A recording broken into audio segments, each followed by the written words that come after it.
একবারও কি ভেবে দেখেছেন আমাদের পূর্বপুরুষরা আজকে তারা কোথায় আছেন? যেই মাটির ওপর আজ দাঁড়িয়ে আছি সেই মাটির ওপরেই এই মানুষগুলো একদিন ছিলেন। তাঁদেরও একটি দেহ ছিল, একটি মন ছিল, কথা বলার মতো একটি মুখ ছিল, নাম ছিল, পরিচয় ছিল, একটি পরিবারের, একটি সমাজের অংশ ছিলেন তারা।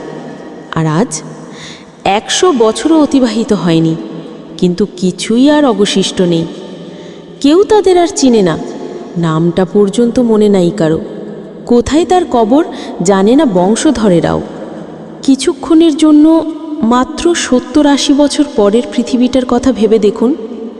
আজ যারা বেঁচে আছি আমরাও হয়তো আর সে সময় থাকব না, অথচ তখনও আজকের মতোই সূর্য উঠবে, বৃষ্টি নামবে, এ পৃথিবীতে নতুন কিছু মানুষ আসবে। আমরা থাকব তখন মাটির নিচে। যে পৃথিবীটা আজ আমাদের কাছে এত আপন, সে পৃথিবী কিন্তু আমাকে আপনাকে ছাড়াই দিব্যে চলবে। এমনভাবে পৃথিবী থেকে মিটে যাব যেন আমাদের কখনো কোনো অস্তিত্বই ছিল না।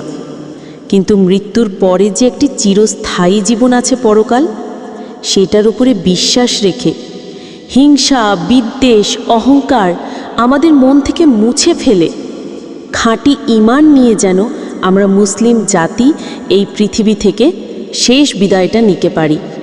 আমিন।